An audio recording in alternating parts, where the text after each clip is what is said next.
Bienvenue dans ces tout premiers numéros de la deuxième saison, bien sûr, de votre émission qui est la nôtre, Vivre par la parole.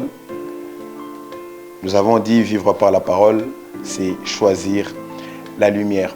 Alors pour ce premier numéro de la deuxième saison, nous vous proposons un petit thème qui est connaître Jésus et son Père. Alors nous sommes dans les livres de Matthieu au chapitre 11, à partir du verset 27, et nous allons lire aussi le verset 28 qui dit ceci.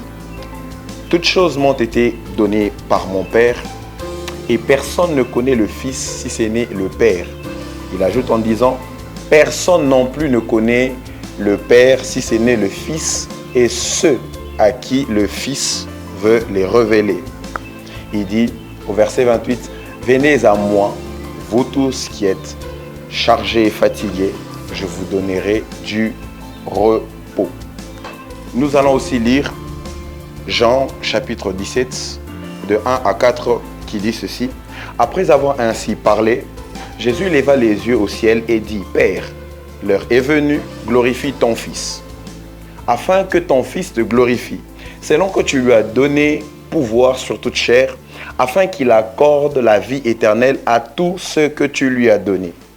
Or, la vie éternelle, c'est qu'ils te connaissent, toi, le seul vrai Dieu, et celui que tu as envoyé, Jésus-Christ.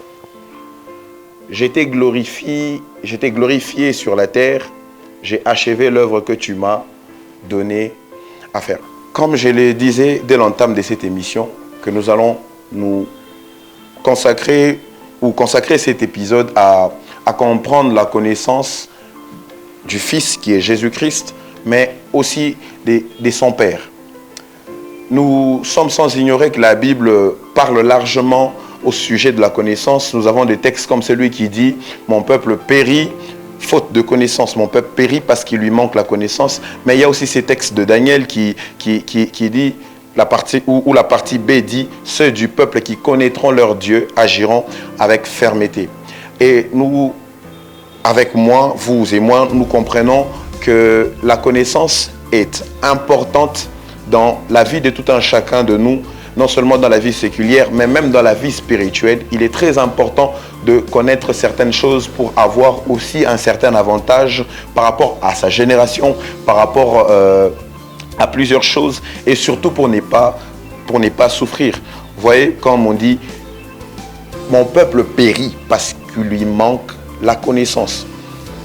Lorsque nous constatons dans ces versets, vous allez voir avec moi que par manque de connaissance, un échec se laisse manifester. Même de l'autre côté avec Daniel, vous allez être d'accord avec moi quand la Bible dit ceux du peuple qui connaîtront leur Dieu agiront avec fermeté.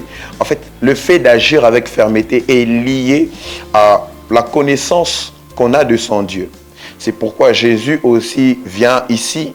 Alors Jésus nous met dans une situation qui, à un certain moment, semble être une situation confuse. Mais vous allez comprendre avec moi que où Jésus voulait bien sûr nous amener, parce que dans Matthieu, au chapitre 11, il parle de connaître son Père et lui-même. Mais là-bas, Jésus-Christ nous fait part que personne, il nous dit que personne ne connaît le Père, si ce n'est que lui le Fils. Il ne se limite pas que là. Il ajoute en disant ceci, personne non plus ne connaît le Fils qu'il est, si ce n'est que le Père. Mais à la connaissance du Père, il ajoute quelque chose. Il dit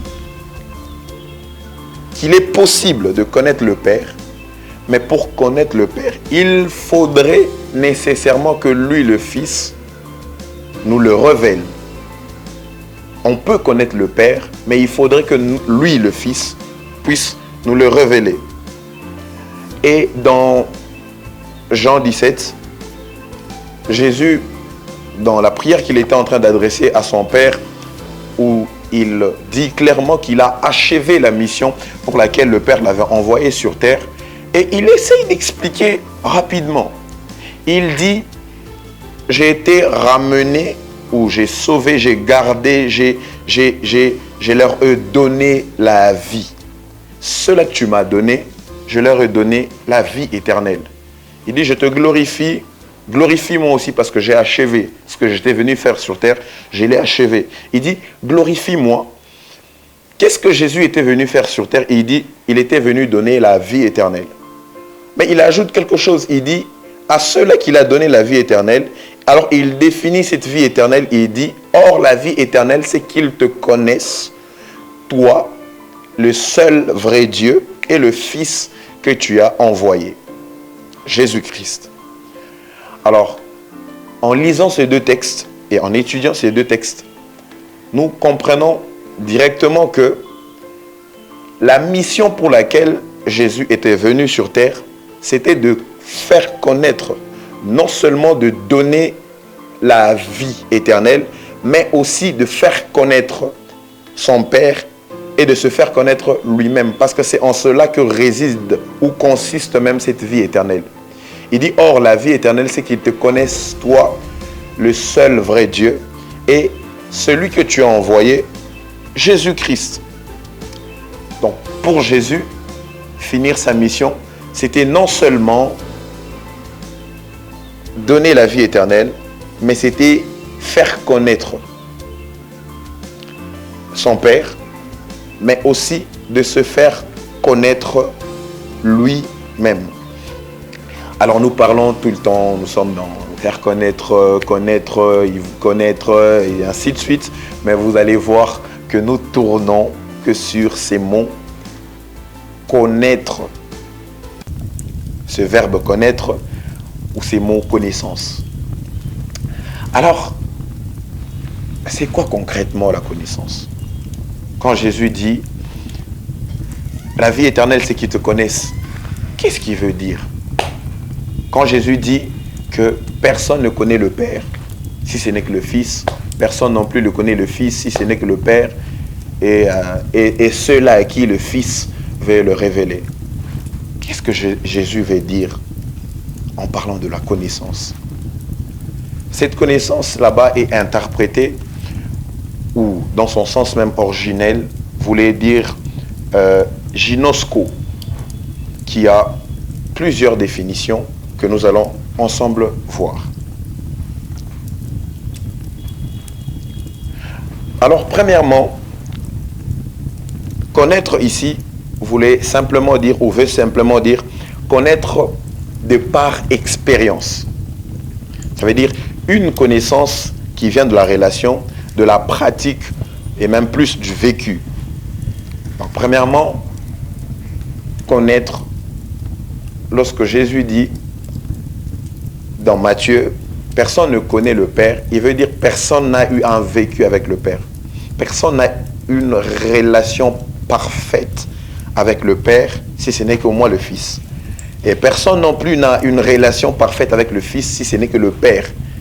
Mais il annonce quand même une bonne nouvelle, il a dit, et ceux-là à qui le Fils veut les révéler. Donc le Fils a l'intention de révéler son Père. C'est cette relation-là du vécu. Mais aussi, c'est connaître de manière profonde et intime, comme on connaît quelqu'un en passant du temps avec lui. En fait, ça va toujours dans le même sens. On est toujours dans la même zone, où c'est toujours dans les vécus, avoir une certaine intimité, avoir une certaine affinité, et toutes ces choses, on ne peut les avoir que par un vécu. Et troisièmement, c'est être dans une relation personnelle. Pas une relation collective, mais une relation personnelle. Connaître quelqu'un, pas par information, pas par intermédiaire, ou pas parce que nous sommes dans un groupe où il n'y a pas assez d'intimité, mais une connaissance personnelle, où on découvre la personne de Dieu, la personne de Christ, individuellement. Et quatrièmement, c'est reconnaître, comprendre, mais aussi percevoir intérieurement, en d'autres termes, une connaissance qui touche le cœur autant que l'intelligence. Nous n'excluons pas ici la connaissance intellectuelle, savoir intellectuellement ce que est le Père, mais aussi ce que est le Fils. Mais cette connaissance dont Jésus fait mention veut bien dire aller au-delà de la connaissance intellectuelle. Ça veut dire avoir un vécu, avoir une relation personnelle, avoir une relation individuelle avec le Père et avec le Fils. Jésus dit qu'il est possible que l'on connaisse le Père. Il est possible que l'on connaisse le Fils. Mais la problématique était seulement que qui va nous révéler le Père ou qui va nous révéler le Fils? Mais Jésus lui-même se présente comme celui qui, par sa volonté, est bien venu révéler le Père et se révéler lui-même. Et il se révèle lui-même comme étant la vie, mais pas n'importe quelle vie, une vie éternelle. Et il dit cette vie-là même consiste à le connaître lui-même, Jésus-Christ, mais aussi son Père. Alors, comme j'étais en train de dire, cette deuxième saison, nous allons plus nous focaliser sur la connaissance du Père. Alors, pour ce premier épisode, nous voulions bien sûr introduire ou parler un tout petit peu de la connaissance liée au Père, mais la connaissance aussi liée au Fils, qui est l'essentiel même de la vie éternelle. Alors, je pense que dans tous les épisodes qui nous restent pour cette deuxième saison, nous allons profondément parler ou découvrir la nature du Père. Je vous dis à très bientôt, soit comme j'ai l'habitude de le dire, à la semaine prochaine, où nous allons commencer à étudier quelques natures de Dieu. Et c'est comme ça que cette saison, nous allons évoluer. Que Dieu vous bénisse. J'ai prié pour vous. J'ai prié que Dieu vous expose, que vous soyez exposés à la pleine connaissance de la vérité, afin que des choses changent, afin que les lignes avancent, afin que votre compréhension puisse changer et que vous puissiez être de cette race-là, de ce peuple qui, par la connaissance de leur Dieu, par la connaissance du Fils, peuvent agir avec fermeté, mais aussi par cette même connaissance ne peuvent pas, n'est-ce pas, tomber dans ce que l'ennemi a toujours préparé ou ce que l'ennemi est en train d'orchestrer et de préparer au quotidien contre les enfants de Dieu. Je prie que cette connaissance vous aiguise, que cette connaissance soit la lumière même sur votre chemin, mais aussi que cette connaissance soit même la définition de votre chemin, de votre parcours. Que Dieu vous bénisse. On se dit à très bientôt. Vivre par la parole, c'est choisir la lumière.